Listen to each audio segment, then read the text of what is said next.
Vamos lá? Vamos? Bom, pessoal, eu sou o Freire, estou aqui com uma amiga brasileira sueca, né? Ana Maria Johnson. Fala um pouquinho da sua história.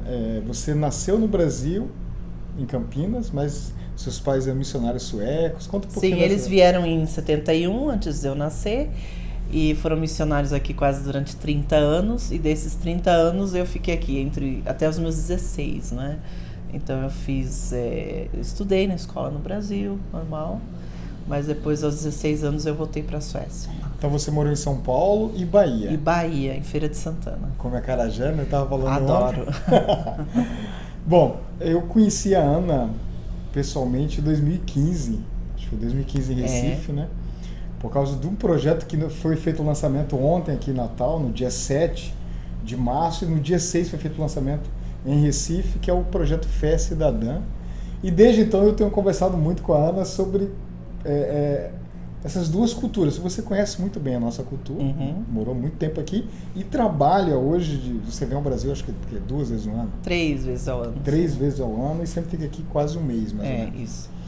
Então eu queria que você falasse um pouquinho quais são as principais diferenças culturais. Nossa, tem muitas diferenças culturais, né? É engraçado porque quando eu escrevi meu mestrado, eu escrevi justamente sobre as diferenças entre a liderança brasileira e sueca, né? Então existem muitas diferenças. A diferença da hierarquia é muito grande, né? A Suécia ela é muito plana, você não tem uma hierarquia muito clara, né? Enquanto que no Brasil você tem que seguir essas regras, seguir a hierarquia. Então na Suécia não tem problema eu pular o meu chefe e falar com o chefe superior, né? Então isso é uma coisa bem diferente. A cultura brasileira também é mais formalizada, assim, tem mais regras, mas depois você não segue as regras, né? Enquanto que a cultura sueca ela é mais informal, a maneira de ser. Mas as pessoas seguem as regras quando elas existem, né? Então existem muitas diferenças, assim, né, entre a Suécia e o Brasil. E com relação à igreja, você faz parte da Igreja Filadélfia, na Suécia, que é a igreja mãe da Igreja Batista Independente do Brasil. Correto. Né? Mas como é que é a igreja na Suécia hoje, a igreja evangélica, tanto a Batista como outros? Assim, a igreja evangélica na Suécia, ela passa por uma crise, né? Ela teve seu tempo de avivamento nos anos 40, 50, né? Mas ela foi normalizando e o secularismo tomou muito conta da Suécia, né? E hoje se fala que é um dos países mais seculares do mundo. A Europa toda está sofrendo um pouco. Está sofrendo, mas o norte da Europa talvez ainda mais, né? Se a gente comparar a Noruega e a Suécia ainda é mais secular que a Noruega. Interessante que há pouco a gente estava falando sobre uma grande mulher sueca que foi relevante demais no Brasil e teve um fim trágico, eu não sabia desse final da vida dela, que foi Frida Wingren, né? que era esposa do Gunnar Wingren, que foram os plantadores da Assembleia de Deus aqui, os fundadores da Assembleia de Deus no Brasil, né? Eram suecos. E juntamente com o Daniel Berg, e também juntamente com os missionários que plantaram igrejas, que era a Igreja Batista Independente, que em 1912, eu acho que quase o mesmo período. Exatamente, acho que foi em 1911 da Assembleia de Deus. Um ano depois, em regiões diferentes, Sim. Né? Que Gunnar Wingren veio para Belém. E qual o nome do casal missionário que veio para cá? Erik Jonsson, agora não me recordo o nome dela. E ele veio para o sul do país, que é onde tinha mais suecos, né? E ele não plantou uma igreja inicialmente. Não, ele começou com um trabalho social, ele tinha essa visão de missão integral, então ele começou uma escola, ele viu que havia uma necessidade, não é? E a partir dessa escola... Daí começou, uns 2 anos depois ele fundou uma igreja, né? Plantou uma igreja e começou a trabalhar. O que é interessante com o Erik Jonsson é que havia uma colônia de suecos no sul do Brasil, por isso que ele chegou lá. E a ideia dele era pastorear esses suecos, né? Mas os suecos acabaram por voltar à Suécia durante esse tempo, né? Mas ele falou lá para a missão que tem outras pessoas além de suecos aqui para evangelizar, né? Então começou. E aí nasceu essa igreja. Que hoje tem em quase todos os estados do Brasil, né? Inclusive aqui em Natal, né? Eu tenho uma amizade com boa parte dos pastores aqui da Convenção Batista Independente, né?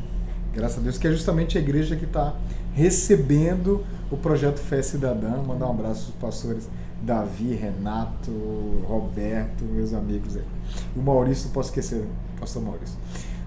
Uma outra coisa, e aí já mudando um pouco, né, da nossa conversa, nós vivemos um momento delicado na política brasileira. Nós vivemos hoje um momento onde as pessoas não acreditam mais na política, não acreditam mais nos políticos. As pessoas estão assim desesperançosas, mas porque o Brasil, as políticas públicas não funcionam. Sim. E aí, em vez da gente cobrar isso, né, mudar os políticos, a gente acaba desistindo da política. A Suécia passou por algum momento assim, se você lembra? Não que seja assim, logicamente, de tempos em tempos os políticos são questionados, como em todo lugar, não é? Hoje, por exemplo, um partido nacionalista está crescendo muito, então isso cria um problema no panorama, né, político da Suécia, porque eles estão tomando muito espaço, têm as suas raízes no nazismo, né, então é complicadíssimo isso. Mas assim, da descrença do político, não dessa forma, não. Porque a política é uma atividade comum como qualquer uma outra, sim, né? Sim. Não tem esse grau de importância que tem no Brasil. Não, né? A ideia é que o político ele serve a população, né? Então ele não existe essa questão dele ter uma hierarquia, né? Eu li em algum lugar... Uma regalia.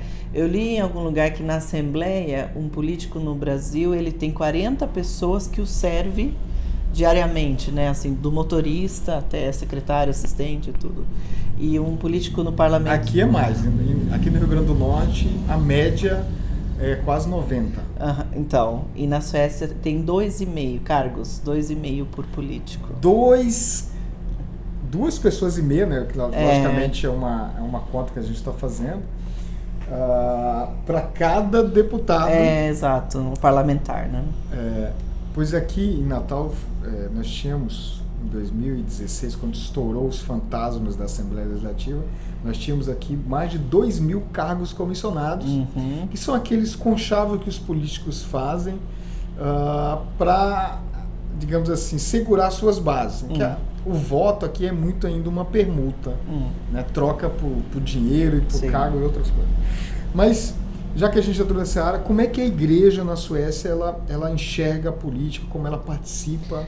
Olha, eu acho que na Suécia um partido que é grande é democrata cristão, existem muitos evangélicos envolvidos nesse partido, mas logicamente existem evangélicos em todos os partidos, né? Então não é visto como... Eu percebo assim, quando alguém vira político no Brasil, todo mundo, o que aconteceu com ele? Só quer fazer isso para ganhar dinheiro, né? Inclusive meu pai trabalhou como vereador e eu tive essa reação várias vezes. Mas um político... Seu pai pastor, missionário, 30 anos no Brasil, voltou para a Suécia. Depois voltou e virou vereador. No sentido de servir a comunidade. De servir a comunidade, sempre foi interessado nas questões sociais, tanto no Brasil, mas quando chegou lá também são outras, né?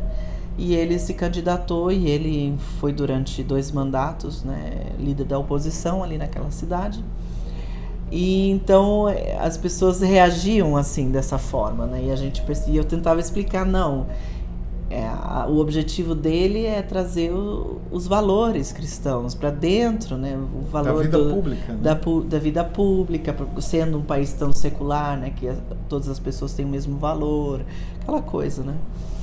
Então a gente vê isso, inclusive o vereador ele não recebe um salário. O vereador, né? Na Suécia é um trabalho voluntário, gente. Mas tem uma eleição como qualquer outra. Eleição, e é concorrido e tal, né? Qual é a diferença salarial de um deputado para um professor na Suécia? Eu não sei dizer exatamente, eu acho que um deputado talvez ganhe talvez 3 vezes mais, talvez. Um deputado 3 vezes mais. Professor. Aqui a gente está na casa talvez dos, 10, 30, 10, 20 vezes mais, dependendo do cargo. Eu estou falando oficialmente, né? E ainda é bem criticado, isso. Né? Ainda tem uma diferença. É bem criticado porque, inclusive, se você já esteve 2 mandatos no parlamento, você tem uma aposentadoria pro resto da vida, né? Então isso Ela também tem essas regalias, né? É muito criticado essa parte, né? Mas aconteceu uma outra coisa que a gente conversando aqui, você comentou comigo. Aqui há a questão do político cristão, né? Nós temos vários deputados cristãos, senadores, etc. Mas sempre há digamos assim, uma rejeição natural para aquelas pessoas que estão entrando agora, porque fala que é um ambiente sujo, você vai sujar. Mas aconteceu algo bem, bem interessante. Um político lá na Suécia foi convidado para ser pastor-presidente de uma igreja. Isso. Aí ele abriu mão, né? Abriu mão do cargo político e sentiu que Deus estava chamando para liderar a igreja, porque a igreja precisava de um líder, né? Uma pessoa com características de liderança, muito mais do que um teólogo, porque há vários pastores naquela igreja, né? E pessoas que já tinham sido pastores. Então, essa parte, ele se rodeou de pessoas com esse conhecimento e está trabalhando agora, a partir de acho que esse ano ele começou. Começou esse ano. Isso é bem interessante.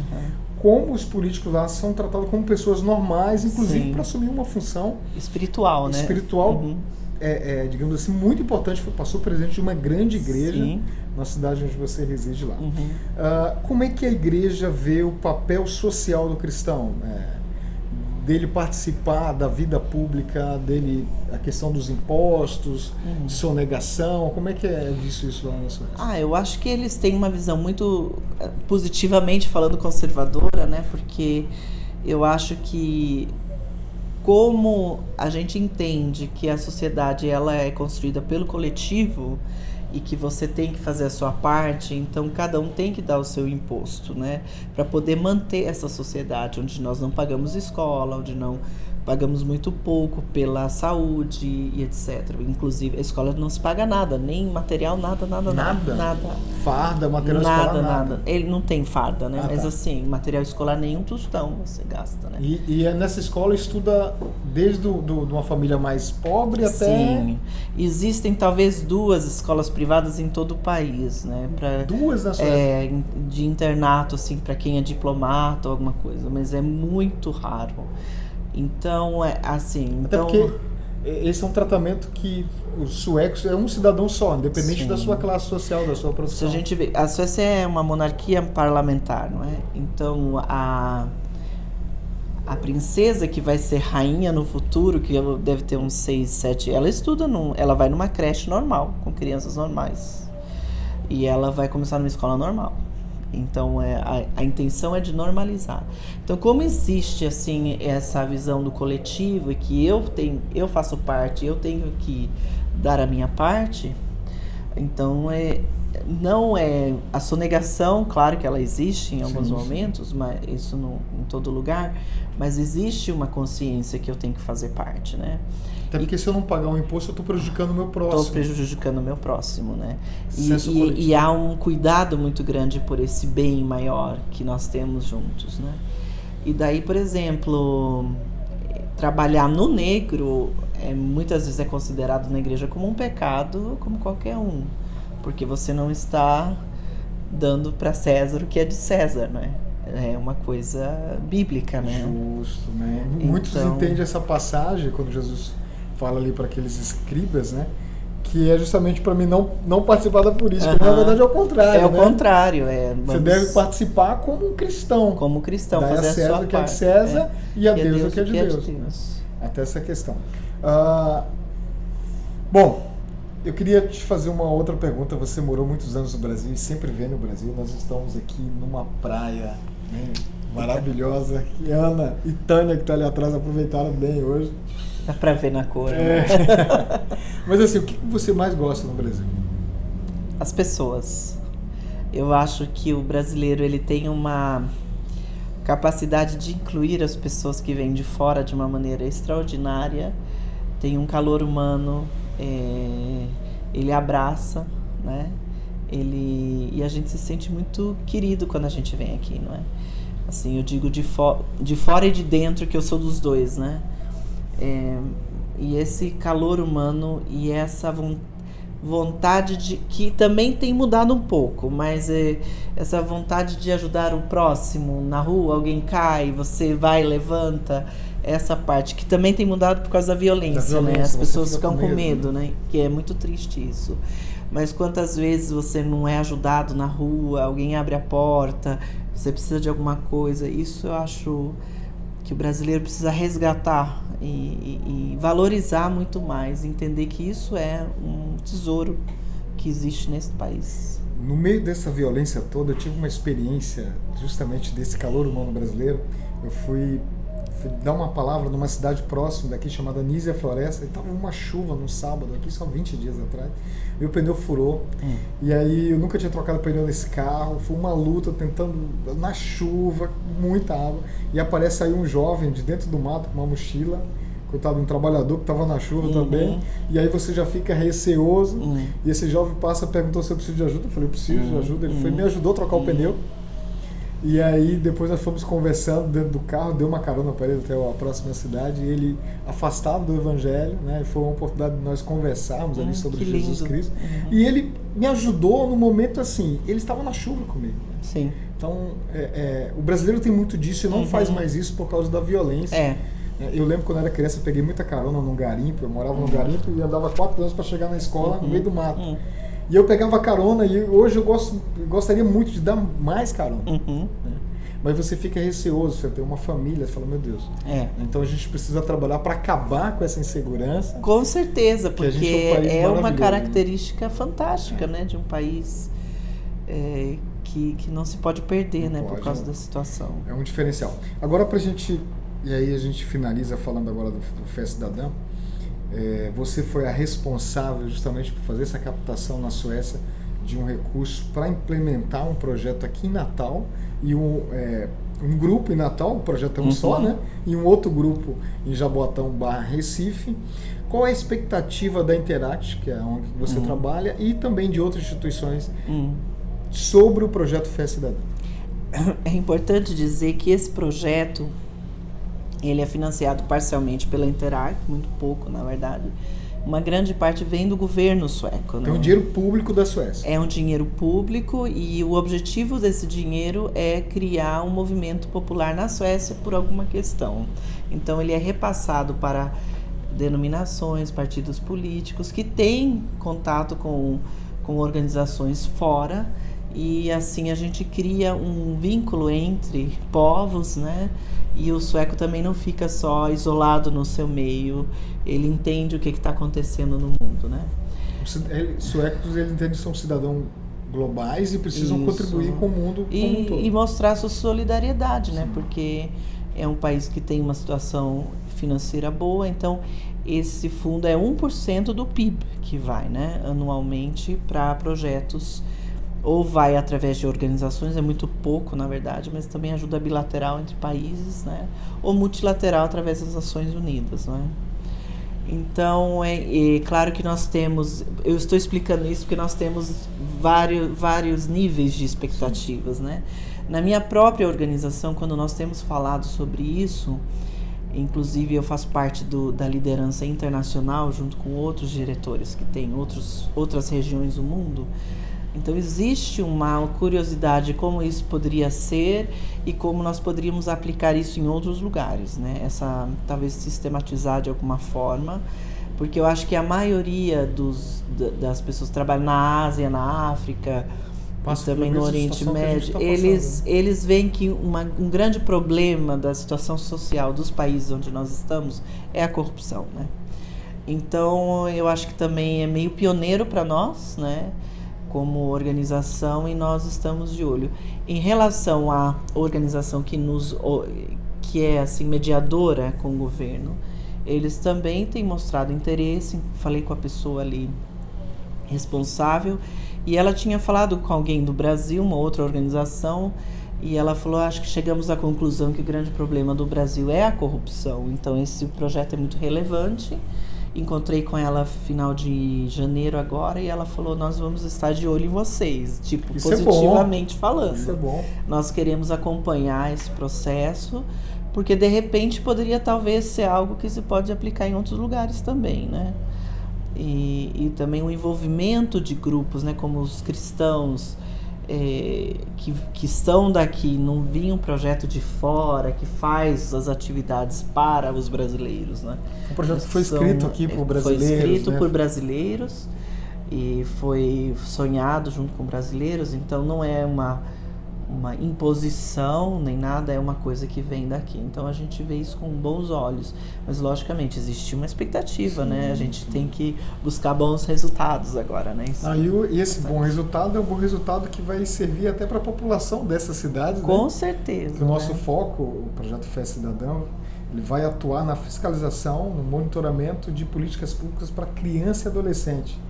Então nós pretendemos incomodar aí se tiver alguma coisa que não esteja andando bem, né? Até porque as crianças, elas precisam dessa proteção.